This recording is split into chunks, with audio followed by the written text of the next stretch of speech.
You're listening to Two Girls, One Crossword.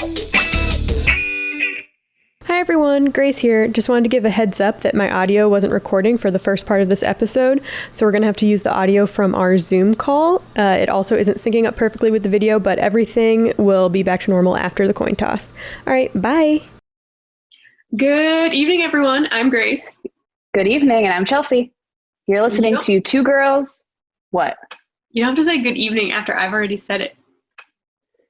I just said I'm Grace. Me? Yeah, you'd be like, and I'm Chelsea. Anyway, continue. She hates how I start this podcast. I was going to say you're listening to Two Girls, One Crossword, but I think I'm going to fire Grace now. So it's one girl and one crossword. One girl and half a crossword. It's your favorite weekly Podword Crosscast. It's true. We should actually cut the crossword in half. You do half and I do half. And then we have our own separate podcasts. And people have to listen to them separately, and then they can get the full idea. I'm not following. Okay. Well, welcome back. Another week in isolation, quarantine. I know. Can you believe? It's like 30 degrees outside. There's snow on the ground. Chelsea's pretending it's cold, so she has an excuse of why she's wearing a hat. Don't talk about my hat. You know I'm having an issue. If you don't know that Chelsea is wearing a hat, then you're probably just listening to us. But we've started to put ourselves on YouTube. So if you want to watch us, then you can watch us on YouTube. Just search us by Two Girls, One Crossword, etc. Or the Good Evening Girls, or the coolest girls you've ever known, the prettiest girls you've ever known. We come out randos. With all of those. Yeah. What's it called when you we search optimized ourselves? We search optimized ourselves. All right. Do you have any corrections from last week?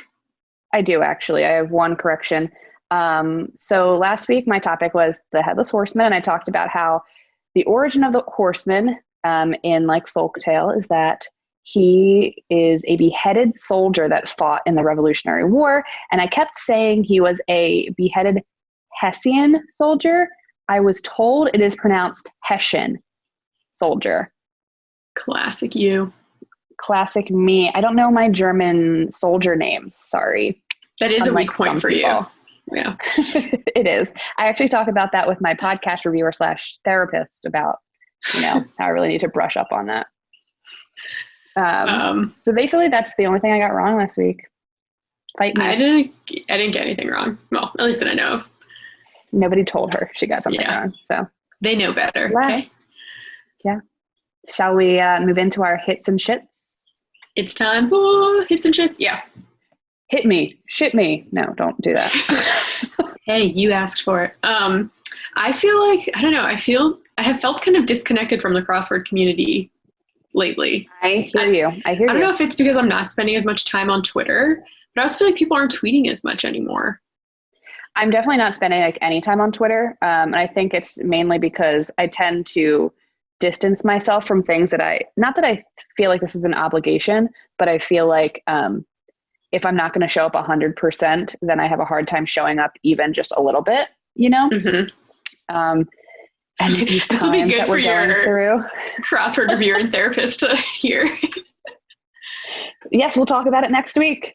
But I definitely feel like I haven't been, active in the community, and I feel like a little sad about that. And I want to see, I was going to say see people again, but it's not, I want to talk to people again. Talk to me. Yeah. Well, I have faith in you. I don't know. I just feel like I haven't been that excited by the puzzles lately either. Yeah.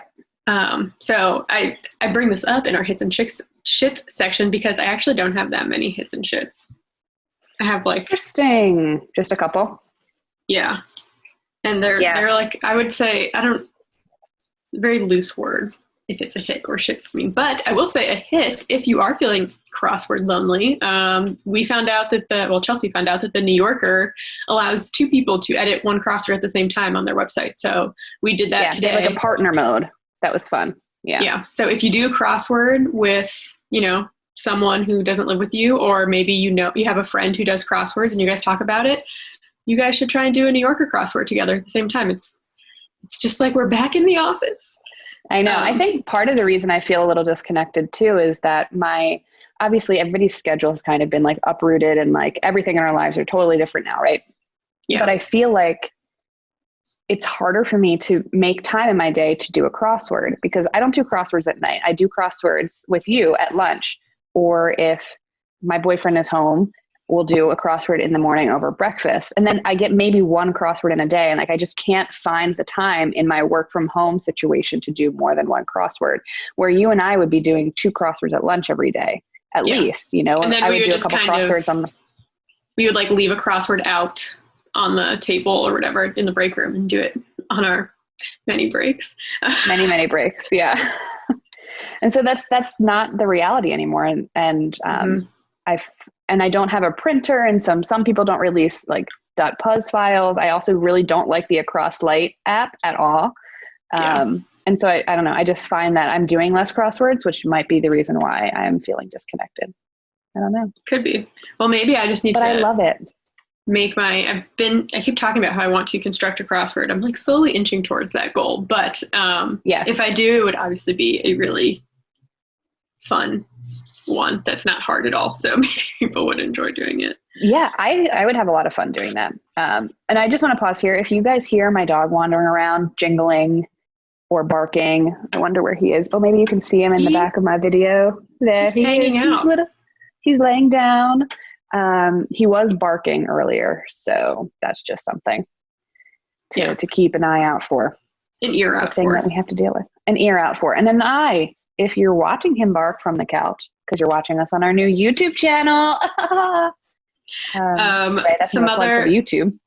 Oh, you can see my cat's tail if you're watching a YouTube channel. That's if you see just a gigantic black thing. It's not a tentacle. It's just my cat's tail. Not her fourth arm. Yeah. So another quick shout out, not really a hit, but I like to point out when they put our topics in the crossword again. Yeah. So Wednesday's New York Times, author with a son named Christopher Robin Milne. And then on 64 cross for the Washington Post on May 11th, edited or constructed by a guy named Robert E. Lee Morris. His name is Robert E. Lee and then Morris. I don't know. Just interesting. But I don't know if that's like his real name or a stage name. But is it your stage name? What kind of name is Robert E. Lee for a stage name? That's my question. Let us know if you're out there. 64 cross Fronton game word. And it's a lie from High Lie. But I actually knew what a fronton was. I definitely would not have known before I did that episode. So, right. I like that. I also noticed that in the Friday, May 8th New York Times by Daniel Larson, 34 down polysomnography facility. Oh, and the answer is sleep lab. Yeah. We did Grace did a really nice recap about sleep labs in a couple episodes ago. It was actually, I really liked that episode and I really liked that topic.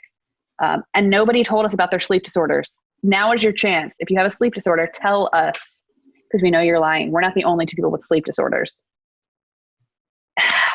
Stop yelling at our listeners. Sorry, I really shouldn't. Let me think here. Oh, did you do the incubator, the Rachel Faby? No, I didn't. I meant to do it on my iPad, but then I charged it. It was the whole thing. But it's okay. You can spoil it for me. Okay. I really like this theme. It took Matt and I forever to figure it out. We finished the whole puzzle and still had no idea what the theme was. And I had to read, what was it? Diary of a Crossword Fiend to like figure out what the theme was. And I really ended up liking the theme. And Matt was like, no, I don't like this theme. He didn't think it worked well. I think it did. So the themed revealer, like clue was 66 across, social network theory, or a hint to this puzzle's theme. And the answer was 6 degrees of separation, which if you're not familiar with that, you might know of it as like 6 degrees of Kevin Bacon or something, where you can like, the idea is that we're all connected by like 6 people. So like, I know 6 people, or I'm connected to people in 6 ways that will eventually lead me to any person in the world. Like it could be, I don't know, the Queen of England or Joe Schmo who lives in Hawaii, something like that. And people do like that with 6 degrees of Kevin Bacon, where you can name a movie and you can, within 6 movies, you can get to a movie that stars Kevin Bacon, which is fun. But anyways, that's the revealer. The theme was very complicated. They rated this 3 out of 3 hard. I'm just going to kind of give you 2 clues and then relate them back to the theme. 22 across, Southern Gothic author. And the full answer is William Faulkner, but the only thing that fit was Willia. And then there was a black box, which kind of is like the next clue starts after this black box. And then it was 23 across, and it was just a slash. And so William Faulkner was separated by that black box. And 23 across, his answer is Ulkner, which still doesn't spell William Faulkner. The 3 letters that are missing are MFA. Mm-hmm. So there's 6 themed degrees, MFA being one of them, that separates these 2 answers. Oh, so like educational degrees, not like to the nth degree, for instance. And another example would be 60 down, original it couple, and the answer was ADA. And then the next was a black box, and then below it was 80 down, and the clue was a slash, and the answer was NDEVE. So the whole answer is Adam and Eve, but the missing letters were MA, Master of Arts. So got it. That was fun. I just like Adam and Eve as an it couple. I know, that was a really good clue too. Also 6 degrees of separation took up the whole grid. It was like a really big grid this time, maybe 17 across. I don't know off the top of my head. But yeah, I thought that was very fun. And I like that. That's I cool. like Rachel. Yeah. And that's not just because she came on our podcast once. It's not, even though it does help. So if you want us to like your crosswords, come on our podcast. Did you do the New Yorker, Amy Lucido, from Friday, May 8th? I think I did. It's so good. I have like just a pile of crosswords here. Why don't you show the people your pile of crosswords since we're now on video? Well, I have a bunch over here, but then I have more on my bed, which these are the ones I like made notes on. Yeah. So let's do the New Yorker, Amy Lucido. We always talk about how much we love Amy's puzzle, and this was no exception. One across, the opener was really fun. They may come with crayons at restaurants, and the answer is placemats. I thought it was creative. 35 across, phrase to describe someone who is always a Twitter, ? And the answer was extremely online. And a Twitter was spelled A-TWITTER. So like always a Twitter, like on Twitter. And the answer was extremely online. That was fun. Also shout out to 15 across, Sam of Jurassic Park. And the answer is Neil. Sam Neill's also in my favorite TV show, Peaky Blinders, which you should watch. And he plays an incredible character. So overall, like that puzzle a lot. What else do you got? What do you got?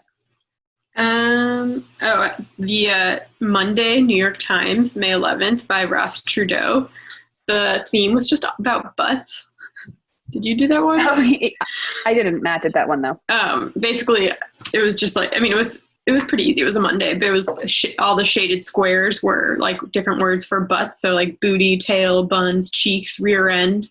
But the clues weren't really butt related. It was like pirate's blunder is booty, follow closely as a spy might, a mark, tail, hot dog holders, buns. So nice. I don't know. It was fun. I'm easily entertained. That's fun.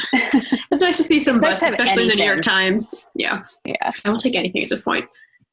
Right. I did the Sunday. Oh no, I believe this actually was Saturday. It was a Saturday. What was May?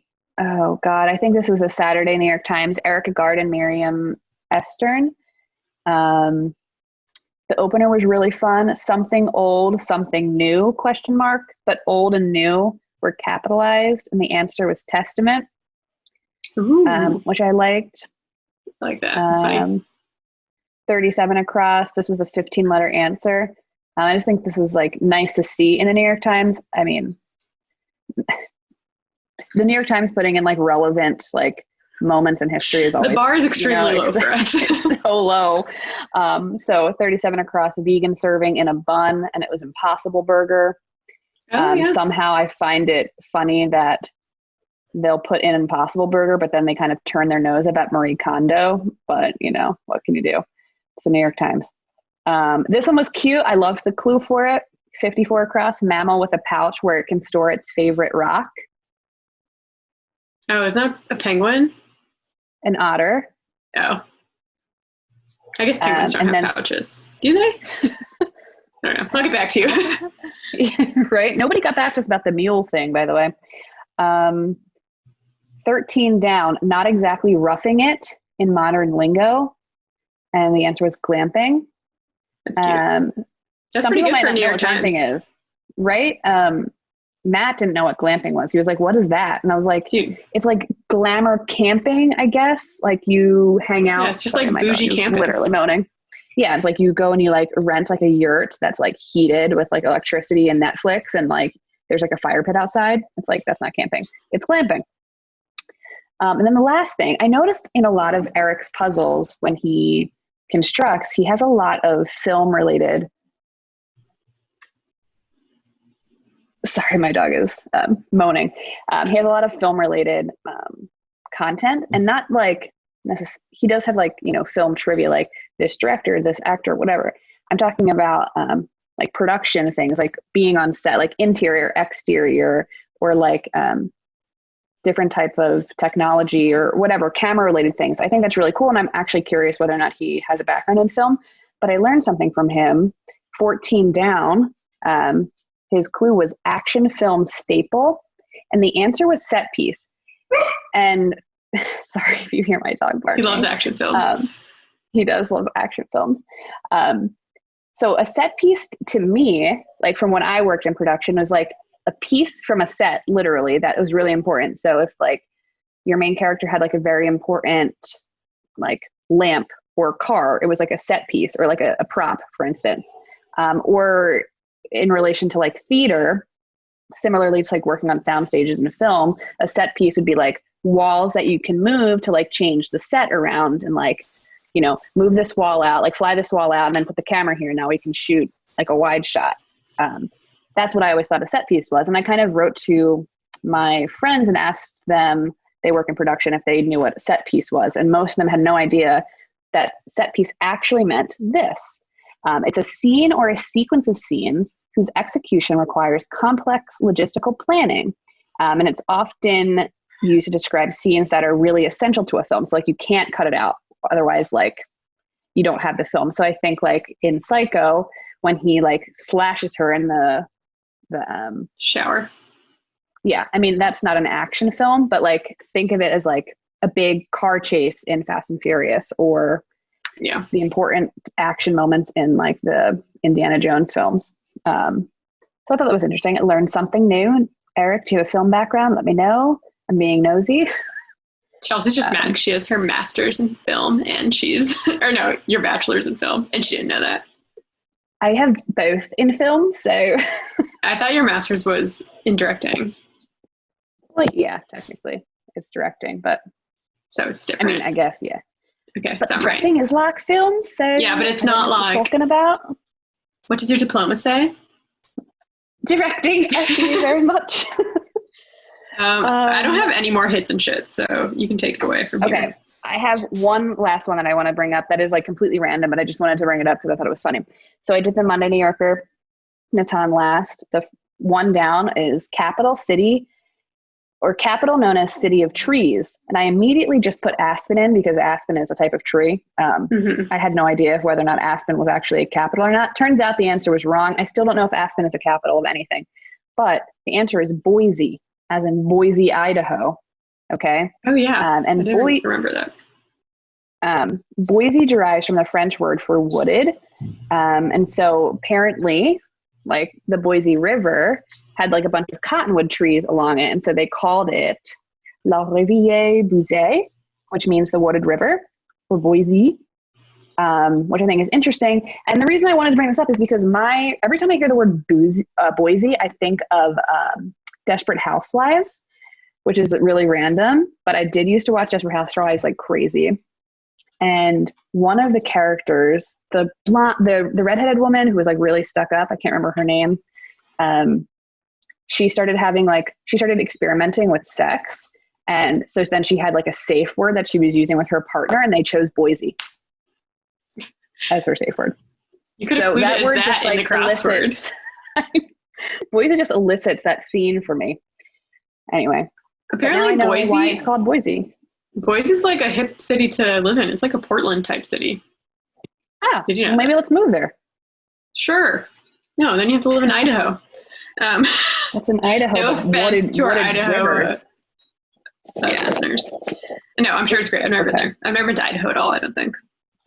Where is Idaho? I shouldn't even say something like that on this podcast. People are going to be like, why is she doing a podcast about trivia? She doesn't even know where Idaho is. It's to the right of like Washington and Oregon. And it's shaped like bloop. I guess technically everything is to the right of that. But it's right to the right. Right under Montana. Montana. Directly next to it? I think. Yeah. I don't know. Hopefully I was right there. Send us a map. Cool. That's what I got. So should we flip the coin? Get into our topics for today? Yes, we should. All right. I'm pulling it up. Give me a second. I'm flipping the coin now. It's me! Heads. All right. All right. For those who are watching, you may have known a wardrobe change for me. Chelsea took off her hat and put on headphones, and it was a whole thing. It was a whole thing. So don't ask her about it. It's a thing that I'm dealing with right now, but we're just going to work past it. We're going to move into my topic, which is a really good one for you today, and I'm really excited about it. So my topic comes from the Friday, May 8th New York Times puzzle by Daniel Larson. The clue is 58 across. Socks, once, for Bill and Hillary Clinton. Tube socks? Nice. Is their dog? Pet cat. So today I will be doing presidential pets and other famous pets. Cute. I like that. I actually, that was a question in Katrina's trivia, or part of a question in Katrina's trivia the other week. It was was it? which of these names is a presidential dog? Nice. Yeah. I was just going to bring this up in the hits and shits, and I was like, no, this is actually a really good topic, especially for me. I had to do my research today, and it was like really, like rush wasn't the right word, but it's just like I needed something light to kind of like make it quick to do this topic because my pet, which I'm looking at right now, is currently eating a rug. But Socks never did that. But Socks never did that. Neptune is the name of my dog, and I just yelled at him. So yeah, let's talk about some presidential pets and other famous pets. Gonna start off by saying almost every single United States president has had a pet of some sort, okay? Except. And we'll talk about except. I'm going to be talking about my favorite presidential pet story. So I'm not going to go through every single pet that every single president had. I'm going to go through a list of presidents and some of their pets and like my favorite stories of theirs. Then I'm going to talk about some drama, some scandals. There's not much, but I'm going to talk a little bit about that. And then I'm not going to stop there. No. I'm also going to be talking about some other famous pets throughout history. Not a lot, just some that I liked. Okay. So for presidents, I feel like it's normal for them to have pets. It's like normalized, like it's part of the candidacy, it's part of, once they're sworn in, we're kind of waiting for what the name of the pet's going to be, what kind of pet they're going to get, etc. Right? Well, a lot of times they bring their existing pets with them. That too, yeah. And these pets can be like important milestones for different parts of their presidency, for good or for bad. I wonder what I mean. So let's start at the very beginning, in the great words of Julie Andrews as Maria von Trapp. Except she wasn't Maria von Trapp at the time, right? She was just Fräulein. She was just Fräulein Maria. Okay, so we're going to start with George Washington. He was the first president of the United States of America. We're going to just, run down through his pets. He had a stable full of horses, including stallions named Samson, Steady, Leonidas, and Magnolia. He had a herd of hound dogs named Drunkard, Taster, Tipsy, Tippler, Mopsy, Chloe, Forester, Captain, Lady, Rover, Vulcan, Searcher, and Sweet Lips. These were a combination. I know. Those are cute names. I like Mopsy. Really, I know, they're really good. And we go from everything from Drunkard to Lady, which is funny. They're foxhounds and coonhounds, and I wonder if they're tree climbing coonhounds. That's an inside joke. It is. You'd have to be there, which was like one of the craziest rides of our Something happened to us on the train once. Train rides, yes. George Washington's wife had a pet parrot named Snipe. So that's fun. Okay, we're just easing in there. We're just easing into the pool of presidential pets. We're going to move on to Thomas Jefferson, who was the third president of the United States. He owned 2 Briards, which are like a shaggy herding dog. And these dogs are kind of important because they reveal Jefferson's close relationship with France at the time. At the time, he was the minister to France between 1785 and 1789. Both dogs were bred in France and were gifted to Jefferson from France's General Marquis de Lafayette. And these were not the only pets that were gifted to Jefferson. He's upset because you're talking about other people's dogs. Oh my God. He really wants Matt to pay attention to him, but Matt is like not having it. So these were not the only pets that were gifted to Jefferson. You may be familiar with a little duo called Lewis and Clark, and they had this like famous expedition, blah, blah, blah. Well, they spent a winter at a place called Fort Mandan in North Dakota. And before they continued on to the Pacific, they sent Jefferson like a shipment of pets. They sent him a grouse, which is a type of bird, 4 magpies, and a prairie dog, and they all arrived to the to Jefferson alive, right? Which is kind of cool. Mm-hmm. It's not clear what happened to the grouse, but according to the Thomas Jefferson Foundation, the president sent the prairie dog and the magpies to the Peel Museum in Philadelphia. And so I was kind of interested in that. I was like, what do you mean sent them to this museum? Like, were they alive? Were they dead? Like, why was he sending them there? So Thomas Jefferson was friends with the guy who founded the Peel Museum, whose name was Charles Willson Peel, and he was an artist, right? And so a lot of the specimens that were sent from Lewis and Clark to Jefferson ended up at the Peel Museum. Peel was in charge of kind of preserving skins and bones from the exhibition because he was like a very good taxidermist. So these animals would be sent to him either alive or dead, and he would have them on display, and then he would taxidermy them. So they never left. They never left. Even when they died, they just went to a different type of exhibit. They're like, this is my life now. Okay, so he was also gifted 2 grizzly bear cubs, a male and a female. There's this guy named Captain Zebulon Pike. He gifted them to Jefferson.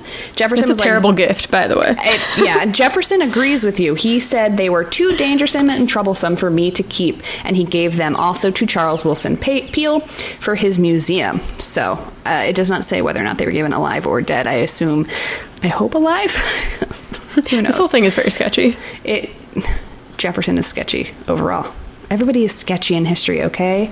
Your faves are problematic, as they say.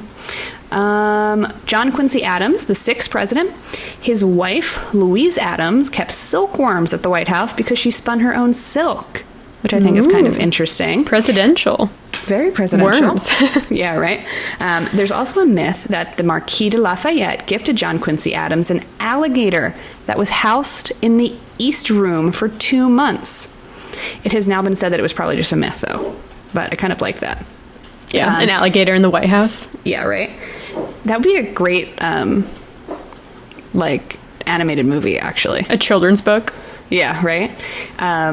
Martin Van Buren, the 8th president, early in his presidency, he received a gift from Kabal al-Sayed, the Sultan of Oman, and they were a pair of tiger cubs, and he was obsessed with them. He was like making preparations for them to join the household, and Congress was like, hold on.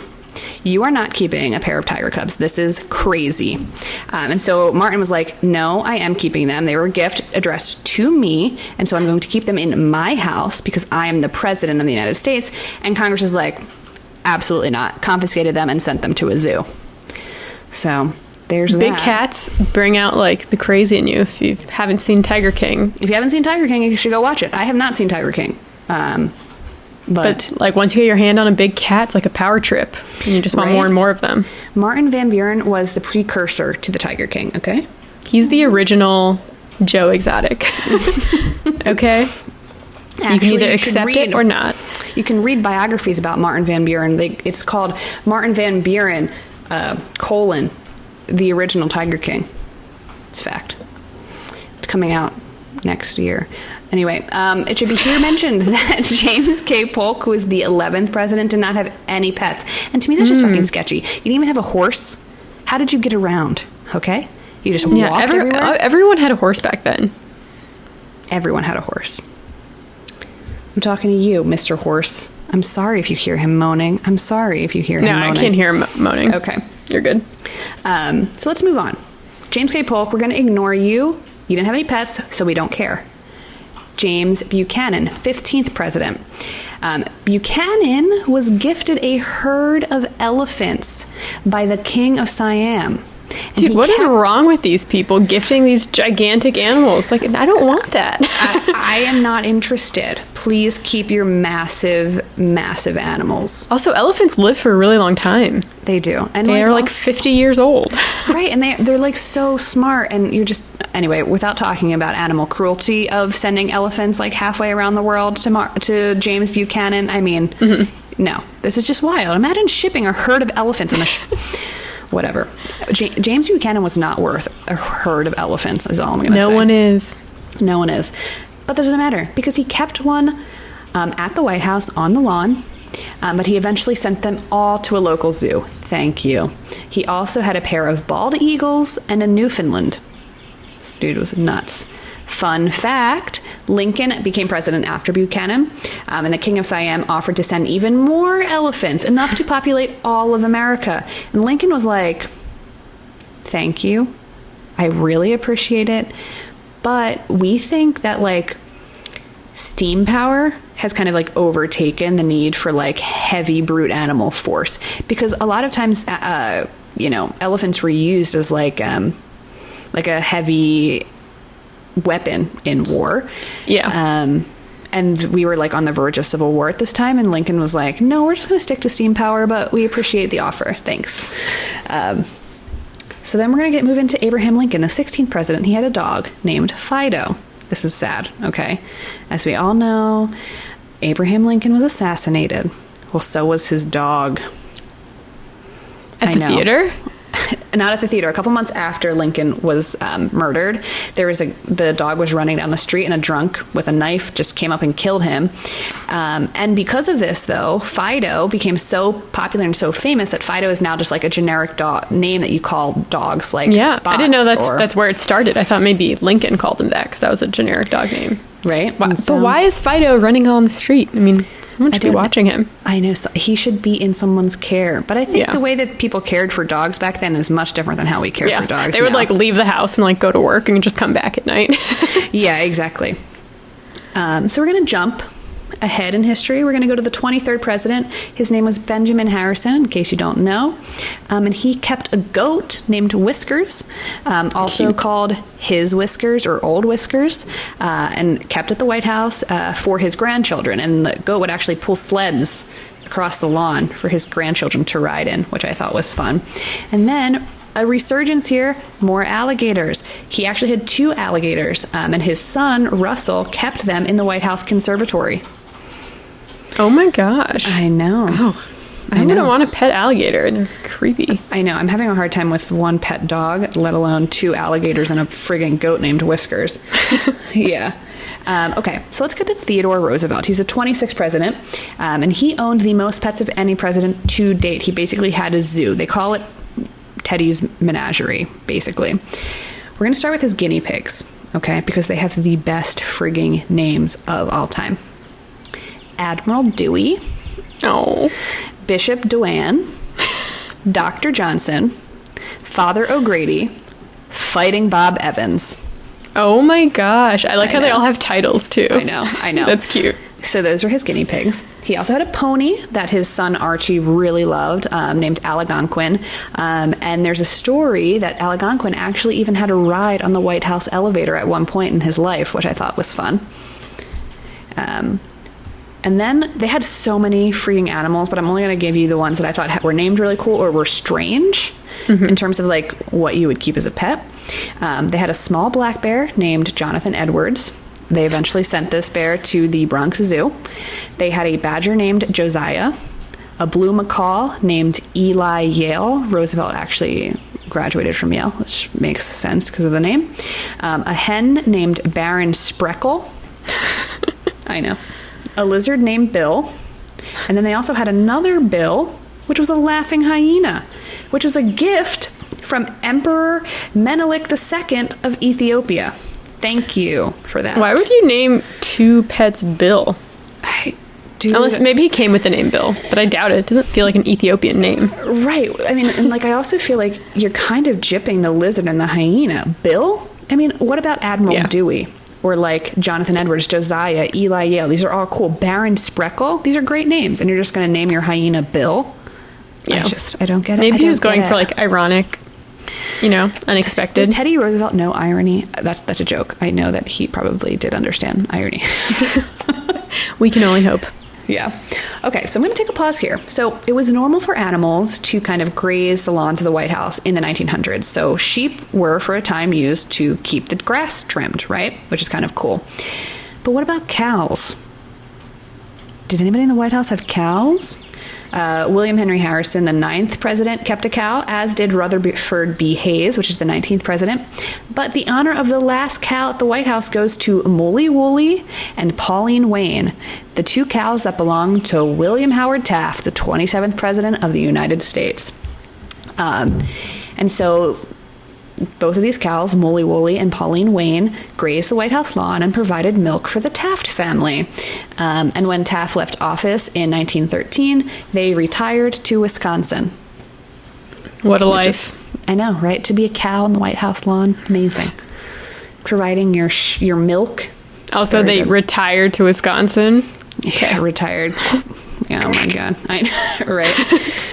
They retired onto a hamburger bun. Oh, they didn't have hamburgers then, did they? Probably something stupid like meatloaf or something, which is just depressing to me. I mean, whatever. Don't eat cows. Or do, whatever. Do whatever you want, but if you were a White House cow, you deserve some respect. You do. I mean, you gave your hard-earned milk for this family, and they're just going to send you to a for farm. this country. For this country. And they're just going to send you to a farm to not even be made into a hamburger because they don't exist yet, to be made into some loaf in some poor person's, that's rude, some poor person's, like not poor like monetarily, like poor unfortunate soul, poor unfortunate souls. Kitchen. Okay, Ursula, keep going. Okay, 28th president of the United States, Woodrow Wilson, kept sheep, and they would trim the lawn, right?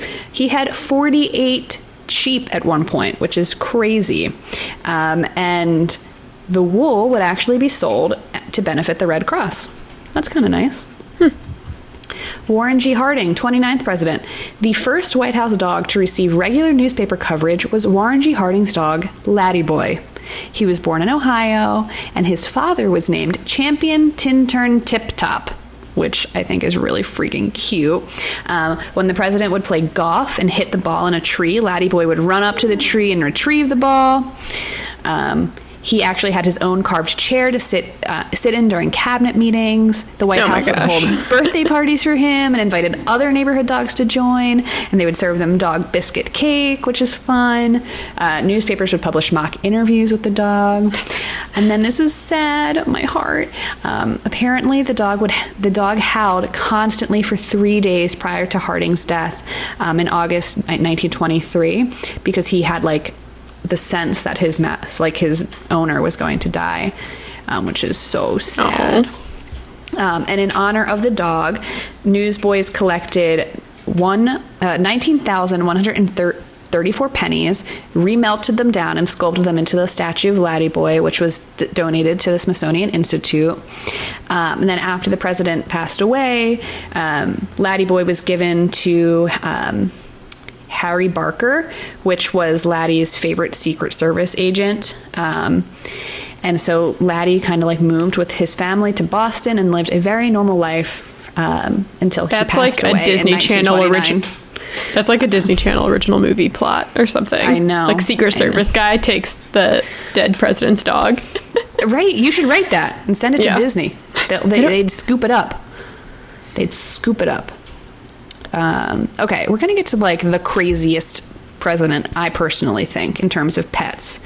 You just listen to this.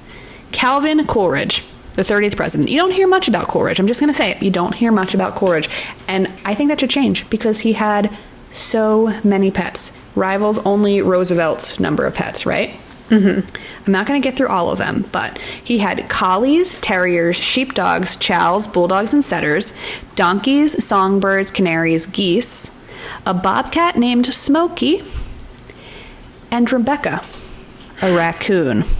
Oh. Okay. It's quite a name for a raccoon. It's a great name. Rebecca's originally from Mississippi. She was sent to the White House in 1926 for Thanksgiving dinner. She was going to be served for dinner to the Coolidges. Coolidges, sorry, I keep saying Coolidges. It is Coolidge, sorry, Jesus. So she was sent for Thanksgiving dinner. They were like, no, we can't eat her. So they decided to keep her as a pet. And they even got like an embroidered collar that said White House raccoon on it.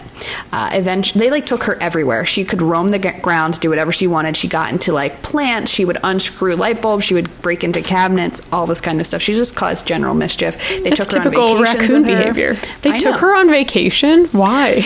People, they were crazy. They took a horde of pets with them on their vacations. I mean, I guess if like you have the money to like transport your pets, and also they probably didn't care how the pets were transported the way we do now. You know, like you would never put your dog on a plane or whatever. The Coolidges probably like throw her on the plane. Not that there were planes in the 20s yet, passenger planes. But whatever.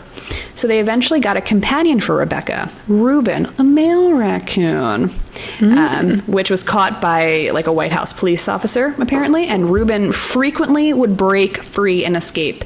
And then the White House staff would be sent out to find him, which I think is hilarious. Well, yeah, he's like a street raccoon. He doesn't want to come live in the White House with his bougie Rebecca. Yeah. That's another good children's book, Reuben and Rebecca, the White House raccoons. You should write that, Grace. That's actually a really cute idea. I know you're thinking about doing it. I don't know enough about the White House. I guess you'd have to learn. I guess. You would. I hate learning. I know. She really hates it. That's why she hates this podcast so much. Okay, we're moving on from Rebecca, but we're staying with the Coolidges. So, Calvin had 2 lion cubs, which were caught in South Africa. One was named Tax Reduction, and the other was named Budget Bureau, which is crazy to me.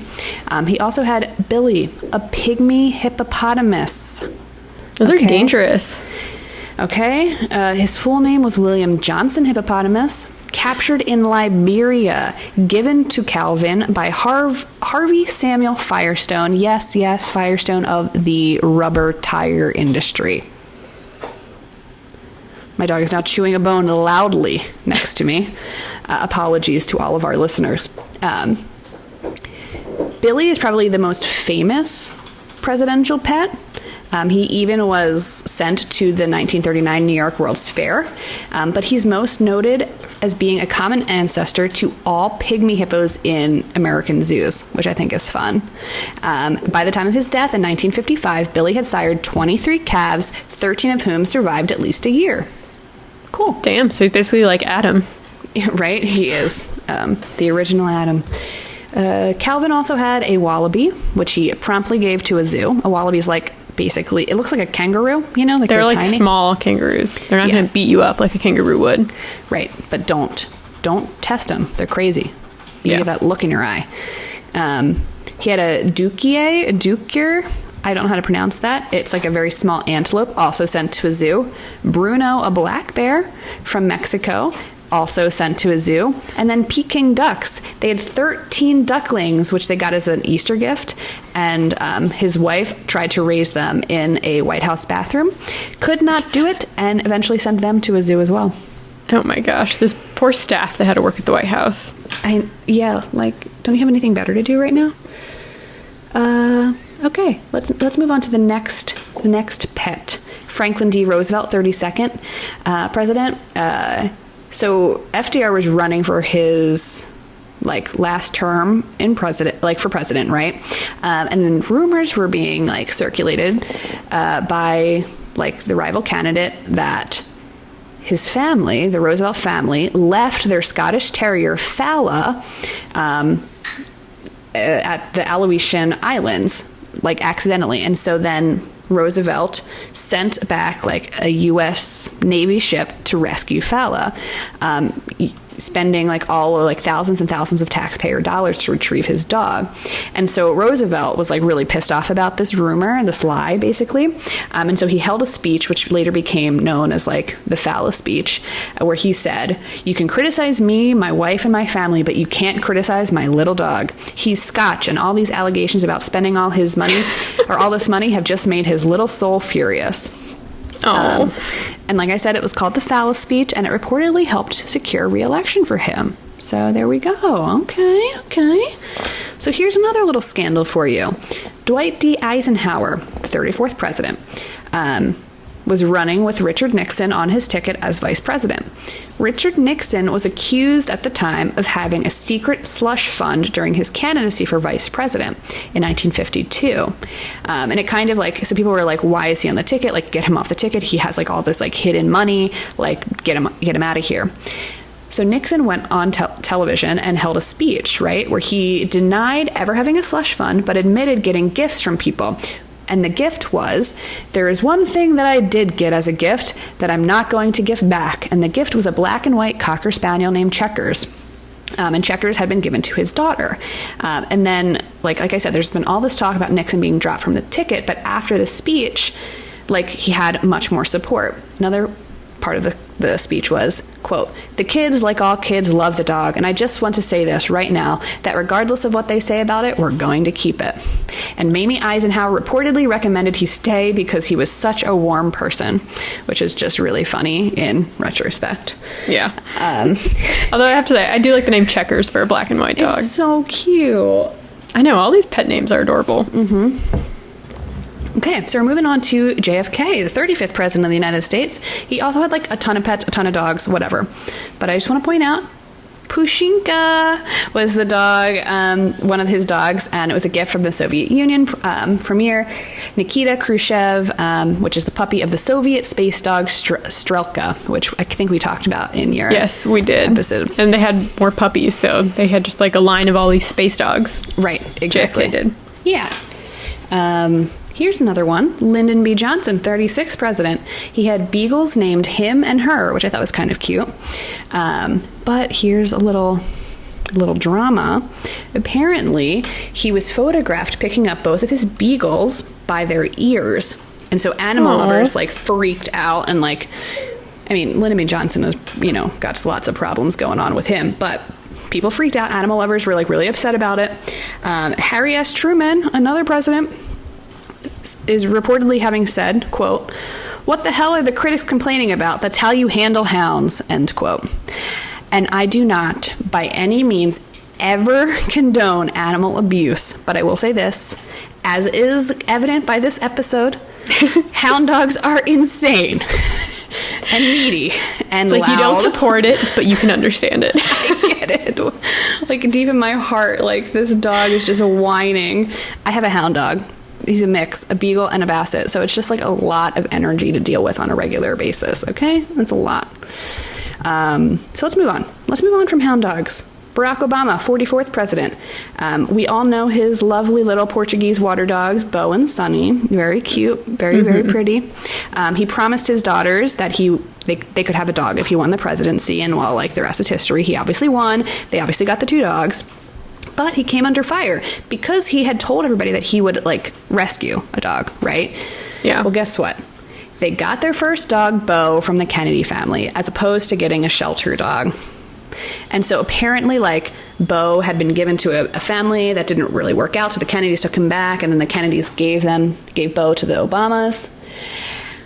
And so there was a lot of, like, animal rights activists who were kind of like, you should be rescuing a dog, not, just taking, like, a purebred animal and, like, whatever. So that's a thing. No, they are hypoallergenic, though, I think. They are, yeah. I don't know if they have allergies, but... Right. Who knows? Mitt Romney ran against President Obama in 2012. And that was a lifetime ago. I know, it's crazy to think about. There's actually a controversy around Mitt Romney. So in 2007, the Boston Globe opened a profile on Romney. I'm reading a quote here. And an anecdote about a 1983 Romney family vacation. With the family station wagon packed to the gills, Romney strapped the family's Irish setter, Seamus, to the top of the station wagon in a dog carrier with a homemade windshield for the 12-hour drive. Both Democrats and Romney's Republican challengers in the presidential primaries attacked him over the incident. They brought that up. I mean, that is... why would you ever think that... like, you're going so fast to just... I mean, even if they had a windshield, hours. Though. Yeah. But, oh, yeah. You can't even be in... a dog shouldn't even be in a cage for 12 hours straight. No. Let alone, like, going at high speeds... on top of a car. On a rickety... Surprised the dog didn't die from, like, a heart attack. You literally cannot make this shit up. You can't. Drama. The most dramatic of all is that President Donald Trump, if you want to call him that, is the first president since James K. Polk to not have a presidential pet while in office. It's like, just get a pet then. It's not like you would have to take care of it if you're the president. But he'd have to pretend to like it, which he can't do because he's a psycho narcissist. Yeah. Anyway, this is not a political podcast, but... I could see him with like a gigantic parrot or something. But parrots are nice pets. I don't want to... Oh, parrots also live to be like 100 years old, so it's commitment. Yeah. No, I mean, this dog is crazy. I don't think he would make it in the White House. He would not. Okay. And that's all I have for presidential pets. We're going to talk about some other, famous pets throughout history, or just pets that I thought were famous enough to make this podcast, and also just fun enough to learn about. Let's talk about the Parliament Hill Cat Colony in Canada. The Parliament Hill Cat Colony were a group of stray cats living on Parliament Hill in Ottawa, Canada, in a cat sanctuary set aside for them, which I thought was really cute. The cats were brought into Parliament, inside the Parliament building, in 1924 to deal with, like, rats and mice, right? Yeah. The numbers of rodents soon fell, but the unneutered cats began to multiply, and they were eventually banished outdoors. And then the cats became employed by the Parliament building to, like, roam the grounds and keep, rodents away until 1955. And then the care of the cats and the maintenance of the sanctuary were carried out by volunteers and funded by donations. In 2003, there were approximately 30 cats, and the estimated cost to keep the colony like happy, healthy, fed, etc., was $6,000 a year. And then the cats received free inoculations, and Purina also donated food to the cats, which I thought was cool. The colony was closed in January 2013 after the remaining cats were adopted into homes. Very cute. Okay. And so then I'm moving on to the Chief Mouser to the Cabinet Office. The Chief Mouser to the Cabinet Office is a title of the official resident cat of the Prime Minister of the United Kingdom at 10 Downing Street, which I think is very fun.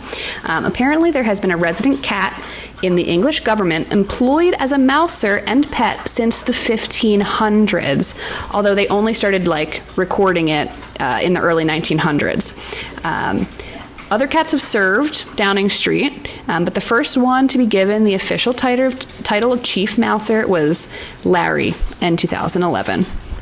That makes sense, though, especially in older buildings. Like, that's right. The biggest benefit of cats is that you don't have mice and stuff. So if you're in like an old building with lots of nooks and crannies, you need to hire a Chief Mouser. Arnold could never. My cat could never do that. He's too scared. There's a political scientist at the University of Manchester named Robert Ford. He actually did like a survey to see if there's like partisan reactions to the Downing Street cats. And so he would show people a picture of a cat, and he would either tell them this is Margaret Thatcher's cat or this is Tony Blair's cat. And then affinity for the cat was divided along partisan lines. So conservative voters liked a cat far more if they said it was Thatcher's, and Labour voters liked it more if they were told it was Blair's cat, which I think is really interesting. The current mouser is Larry. He started his job in 2011. Yay, Larry. Wow, and he's still employed. And so the prime ministers he's worked with are David Cameron, Theresa May, and Boris Johnson. Some other chief mousers are Freya, Sybil, Humphrey, Wilberforce, Peta, Munich Mouser, Rufus of England, Peter II, and Peter III. So those are like the histories of, the Chief Mousers at Downing Street. And then the last but not least, definitely not least, is Tibbs the Great. And he was alive between 1950 and 1964. And he was the British Post Office #1 cat and kept the post office headquarters completely mouse-free during his 14 years of service. Good job. He did such a good job. So, yeah. I mean, I was thinking about adding, like, famous celebrity cats, like Tinkerbell. Taylor Swift. Yeah. Or, like, apparently Brad Pitt had a pig at one point or something. Yeah. Whatever. That's a whole rabbit hole to go down. That is, I started opening those rabbit holes, and I was like, I gotta close this because this is going to be a really long topic. So that's where we're at. Very cool. That's the pets. Yeah. So my topic is from the USA Today crossword MRI scan on May 13th by Xiaoqin Bernakel, my favorite, and Eric Agard. Xiaoqin. I do. I just connect with all their clues. So mine is 10 across, feng shui life force. Wow. Okay. Do you know what that is? I don't know. I mean, I don't know the answer. The answer is chi. Oh, chi. Duh. I wonder if that's what the chi straightener was named after, but it is spelled CH''I. So I don't know. So I'm going to talk about feng shui and the history of feng shui. It. That's exciting. Yeah. Well, okay. I'll get into it. So feng shui translates to wind and water is what the words mean. Feng shui. Okay. It is the ancient Chinese art of placement, and it's basically about bringing like balance and harmony into your surroundings through the flow of qi. Okay. So what is qi? Qi is everywhere. It's everything. It's defined as the animated life force that sets the world and everything in it in motion. So it's your home, your physical environment, the mountains, the water, you, the sky, everything. Rivers, oceans, and that's where wind and water come from for feng shui, because wind and water are also life sources because you need air and water to live, and they also are like free flowing, so they can, take up any container they get put in. Sure. So there's good qi and bad qi. The good qi is called yun qi, and the bad qi is called shi qi. So the purpose of feng shui is to place everything in a way that gets you the most beneficial qi energy. Okay. So you want to move any like things that could obstruct qi from flowing, or things that will draw like negative qi to you. Okay. So to truly understand feng shui could take like a lifetime of study. It's very complicated. So I'm going to do like the very surface level, like basics of it, talk about like there is feng shui in the Western world, and that's kind of a watered down version. So I'm going to talk a little bit about that too. Okay. But just if there are any feng shui masters listening to this episode, she's just dipping keep your her toe expectations in. low. Yeah. Okay. Also, sorry, I'm reading off my phone and the print is really small. I can barely read it. So feng shui goes back thousands of years. Some people think it's like 2,000 years ago, which is when the first written records of it were, but other people say it goes back like 5,000, 6,000 years before they were even keeping written records of things. Some of the earliest uses of feng shui are found in like ancient grave sites. So the location of grave sites protected the qi of the deceased and also like gave support to their descendants. So it was very important to be buried in a place and in a position that allowed you to have like a peaceful afterlife and allowed your descendants to have like good energy from your death. Okay. So the surrounding landscapes, such as water and mountains, were kind of like the biggest markers of kind of how you should place things. Feng shui has connections to many beliefs, including Taoism, Confucianism, Buddhism, Shinto, and Vastu Shastri. The earliest records of the art and science of feng shui are from the Han Dynasty between the years 200 BC to 200 AD. So during this time, feng shui was used to find the perfect spot for grave sites, but also for your homes and like the layout of villages.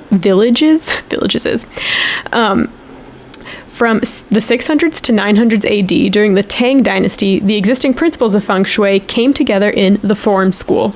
So the form school was like the first official, like putting together, the principles of feng shui. So it was like around in society and in how things were kind of organized and stuff, but it wasn't made official until the form school in the Tang Dynasty. So like they like codified it, is what you're saying? Like, yeah, wrote it down or whatever?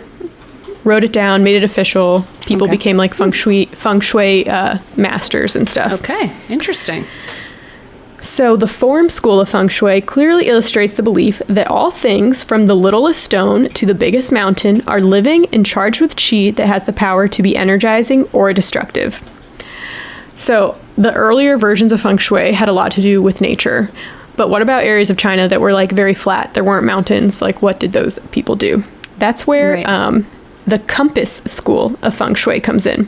Okay. So that was a couple hundred years later, during the Song dynasty in the 1800s. This compass school is a little more scientific than the form school.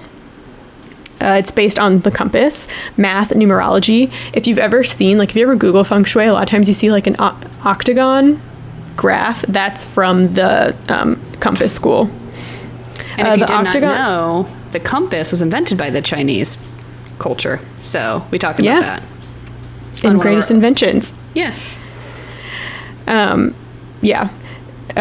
Something else that I found in my research, like another proof that they were studying like feng shui and placements of things, had to do with astrology and how they were studying the stars. And they talked about how one of the first sightings of Halley's Comet was probably in China, which is also a topic that we've talked about. So it all comes together. Oh my gosh. Okay, so the octagon shape is called the bagua. It can be used to plan like a single room, a house, a village, or like an entire building. Basically, if you superimpose an octagon over an area based on, you use like the compass to figure out where it should be, what direction it should be faced, then it kind of like each side of the octagon represents a different area. So they're all represented by natural elements like heaven, earth, fire, water, lake, mountain, wind, and thunder. And then each of these elements correspond to different areas of life. So career and journey, knowledge and self-awareness, helpful people and travel, family and health, children and creativity, wealth and prosperity, fame and reputation, and relationships and marriage. That is like a very watered down version of what they all represent and how that kind of works. But like a common thing I grasped I watched like a couple of mini documentaries on it, is like the south is very important. That's like where wealth and luck come in, facing south. So that comes to play when you're like planning like cities, like you want to put the business areas in the south because then you'll be like making lots of money. And in your house, you want the entrance to be on the south to like have wealth and stuff flow into your house. So the principles of feng shui became like an integral part of Chinese society and culture. The Great Wall of China was built with principles of feng shui in mind. You know, the wall is like curved, and that's to get better like flow of qi. Oh, cool. In 1949, when the communist government took over, the principles of feng shui the practice of feng shui was discouraged because it represented like old China, and it was like, they saw it as like something as mysticism, and it was basically just kind of like wiped out. Right.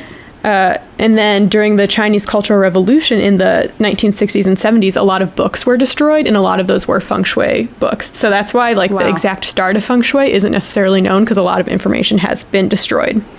Oh, but that's so crazy. Yeah.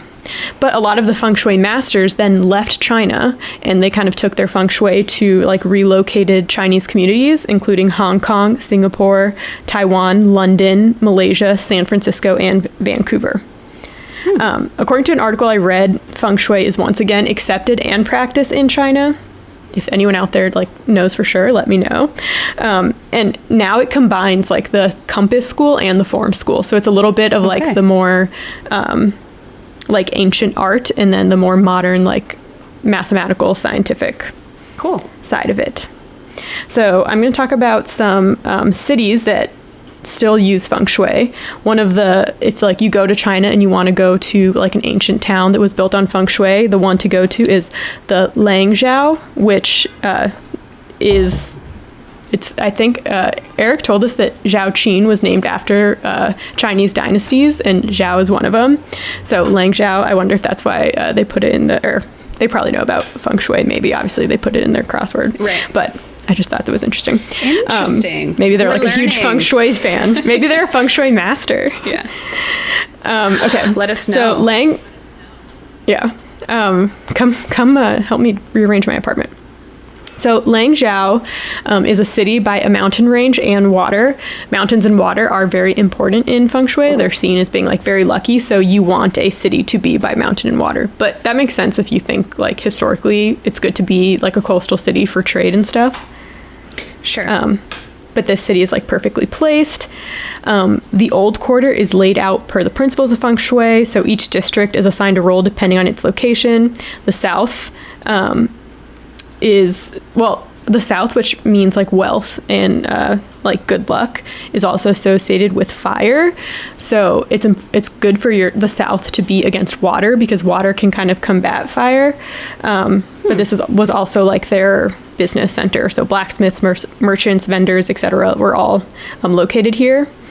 There is a tower right on the like south side of the business center that was constructed to block any negative energy coming from the city across the body of water from coming in, and it was also there to like keep the wealth from the business center from like flowing out into the water. Ooh. Very the city interesting. The city has family compounds, which you can, I don't know, this lady in the documentary, she just like she's like, you can just walk through here and check them out. So don't take my word for it, but that's what she said. So there was one house that she walked into that I thought was interesting because the door was on the north side of the house because of just the way the neighbor's house was set up. It couldn't be on the south side. But it like you would walk in the door and then it would just be a really narrow hallway that basically went around the entire side of the house and then dropped you off in the backyard so that you could enter from the south.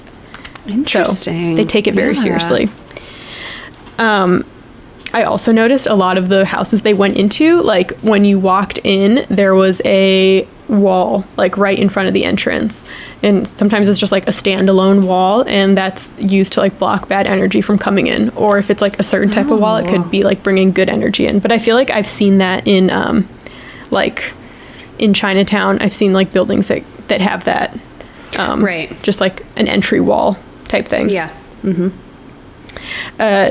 In this... Hold on. Okay. In this documentary, she talked to a feng shui master, and he said some things that I want to share. So he said, a bird will find a sunny, shady place to build a nest. What about humans? Feng shui is not a philosophy or science. It's an ancient Chinese study of placement. So they don't see it as like necessarily this like mystical thing.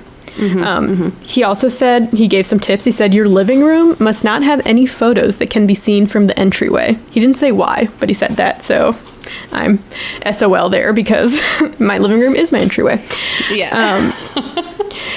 And he also said that feng shui is not just about like placement of physical objects. It's also kind of placements of events in your life. So based on when you were born, it could tell you like the best time to get married or have a kid or even like move houses. Oh my God, that's way too much stress for me. I'm stressed about what I'm going to eat or if I put my shoes by the back door or not. Like, I think it tells you like the time of year, not like March 23rd, you know. Okay. March 23rd of 2016. I missed my date. Great. There does seem to be it reminded me a little of astrology. Like there's a lot of stuff based on when you were born, what time you were born, like your weight when you were born, and then it kind of like, you know, how horoscopes do basically talk about like when, like the troubled points in your lives, the good points in your life. Right. Hong Kong is another city that was built with feng shui in mind. So, and feng shui is still big there. Like, you know, when communism took over China, a lot of them went to Hong Kong. And Hong Kong, I think, kept a lot of that like ancient Chinese culture.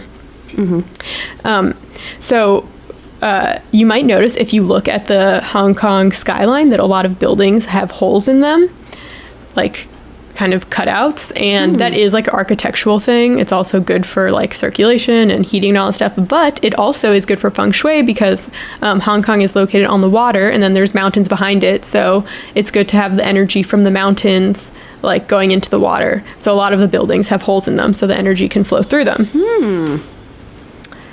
The gigantic HSBC Bank in Hong Kong is built for optimum wealth. So the escalators are all angled a certain way and the lobby is elevated, supposedly to like increase the good energy flow. However, the Bank of China, which was erected in Hong Kong, the people were not happy about. It was not created with feng shui in mind. They did not have any like feng shui consultants when they were building it. And the building is very angular, and a lot of people were mad about it because they were like, this is going to disrupt the flow of everything around it. And it's suspected to have caused a lot of bad things in the area. So businesses around that building have shut down. A government official who lived like within the shadow of the building died. So HSBC, the Hong Kong bank, put up crane-like structures on the top of their building they kind of look like cannons. They're pointing at the Bank of China. Supposedly that's there to like keep the bad luck at bay. Interesting. They were like added onto the building. Echo, turn the lights on. You and your goddamn Echo. I know, my smart house. That's your beagle, Bassett. Yeah. Ruining your recording. The Disneyland in Hong Kong, they like built it and then it was going fine, but they're like, actually the entrance is not does not like optimize good energy flow. So they shifted the entire entrance like 20 meters. Oh my God. I love that. That's so cool. Yeah. There is a long cylindrical building called the Hopewell Center, and people were kind of freaked out when it was first being built because it looks like a candle. It's just kind of like long and sticks straight up. So they put a swimming pool on the top of it to extinguish any like fires, metaphorical or otherwise, on the top of the building and to keep bad luck out of the city. So it's all about like balance, right? You know, but sometimes literal water, water is like the best. They say the water is very, very lucky, and I live right by a lake, so yeah, look at you. Although I don't face it, I'm realizing my windows don't face the lake. I'd probably have more luck if they did. But you enter through the south, don't you? I do enter through the south. Yeah, nice. So I have that going for me. You do. Thank God. I do not enter through the south, so I'm screwed. Not even your back door? Are you east and west? Enter west, enter east. Yeah, sorry. Don't know what to tell you. Okay. I'm screwed. So the Black Hat sect, BHS, is the modern westernized version of feng shui that most of us Americans probably know.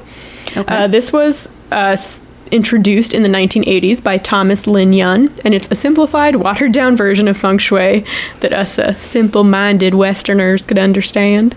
It is not considered a genuine form of feng shui by like actual. You heard it here feng shui first. Masters. Yeah. I mean, honestly, though, it's like a whole feng shui is like it's not just like a practice. It's like a cultural. It's embedded in culture, and like we're not part of that culture. Yeah. So like, what do we expect? Well, it's also like a very complicated study, but right. There's like a watered down version of it. It's mostly based on like the position of the door in your room, like how to place your furniture. So I'm going to tell you some tips, some feng shui tips. Okay. Watered down feng shui tips I learned from thegreatest.com. Tips for your home. So your ideal bed location is diagonally opposite from the door. So you don't want your bed like on the same wall as your door, basically.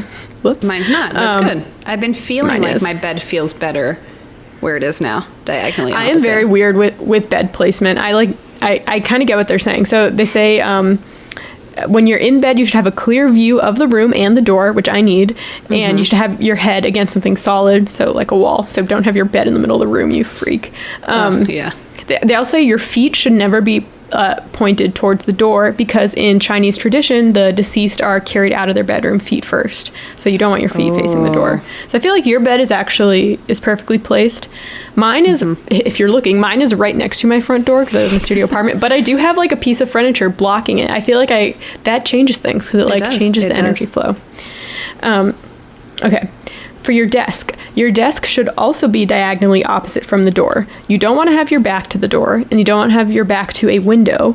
It's also discouraged to have your desk facing a solid wall. So you need like a gigantic office, basically, because most people put their desk against a wall. But I'm looking at Matt's desk right now, which is facing directly towards the wall, back to a door and a window. So that's that on that. Well, maybe you should change that. But I feel like when you do walk into like big offices, it's like the desk is, you like walk in and then the person sitting at the desk is facing you. You know, their desk is like in the middle of the room facing you. Right. So that is the ideal place to have your desk for good flow. It's also a good place to have it when you have a lot of money, obviously. You know, you have a big office. If you have a mansion, you can put your desk wherever. I have to have my desk in this like weird closet thing. Anyways, when it comes to window treatments, you should use soft curtains or fabric shades instead of wood, metal, or plastic blinds. You should clear your clutter because energy flows freely in a clear space. When it comes to artwork, you should only put up work that is truly meaningful and inspirational to you. That's why I have this gigantic T-Rex print. Yeah, I've got women that are also knives. So nice. That's that. You should keep electronics out of the bedroom, which I feel like we've talked about before. I'm going to shout that out to Matt, who is often asking to put a TV back in the bedroom. And I say, no, the feng shui will be off. That's exactly what I say to him every time. Well, I feel like that is true. Like, electronics give off energy. Speaking of things that shouldn't be in rooms, I also say you should not have a mirror in the bedroom because mirrors are used to like increase energy because they're like so reflective. So you shouldn't have them in a room where you're trying to rest because it might make it hard to sleep. Interesting. Okay. I don't have a mirror in my bedroom right now, so. I don't either. Plants can help you grow while they grow. So you can try a bamboo plant on your desk or any plant that grows upwards, but bamboo is perfect for that, for a boost in the right direction. Nice. And what then if you're accidentally killing your plants? Then that's bad juju. And then colors, this is kind of obvious, but greens, blues, and purples are relaxing colors, and then yellow and orange are cheerful colors. And then red is like angry. So right. My walls are yellow. I don't necessarily feel cheerful often, but well, we both have the same color. This is like the Chicago rental apartment yellow. It's like cream yellow. I hate canary. I don't know. I hate it. Oh, it's like I call it like your psych ward yellow in a way. Like just make it white or gray. Just do even like an off blue, like grayish blue. Yeah, the white that's like on like the blue spectrum, not the white that's on the cream spectrum. And I'm like, it just makes the room feel brighter. I don't know why this is seriously, if anyone knows, this is like a lot of Chicago apartments are painted this color. I don't know if they get like a discount on it or something, or if they just bought like gallons of it back in the day. So every rental company now paints their apartment this color. So horrible. It's bad. But we make it work. As you can see, like the light just doesn't work well in here. Everything's just yellow, except I look blue right now. But what can you do? Well, that's feng shui. But the red thing I kind of understand because I like red as a color to wear it, but I hate red as like a decor color. Yeah. Like I would never have anything red I would never buy anything red in my house, even though it is one of my favorite colors. So, I mean, just like as maybe like a small accent, but not anything major. You know what I mean? Yeah. Like I also tend to keep color out of like artwork, obviously. Like this is the most color. This pillow is like the most color I have, plus this plant in my apartment. People who aren't watching us are probably like, "What the heck are they talking about?" If you've made it this far and you didn't know before, we do have a video component of this podcast. I think they know. We've mentioned it like 20 times. Please come watch us. But yeah, that's it for me. That's it for you. I loved feng shui. That was fun. I would love to actually like go to a city and have someone walk me through and point out like what you did sort of, but like actually be in the city. Yeah, no, it didn't definitely make me want to go to China. Although who knows, we'll be able to travel now. Sigh. All right, well, now that we're ending on a low note, I guess you could sign off. So thanks for listening. If you guys want to keep up with us, you can follow us on Twitter at The Good Eve Girls. Or Instagram at The Good Evening Girls. And if you're feeling spicy, head over to our TikTok at The Good Eve Girls. We do have a TikTok. It's fun. It's crazy. Absurd. It's just for you. Just for you. All right, well, until next week, we'll see you guys then. Bye. Bye.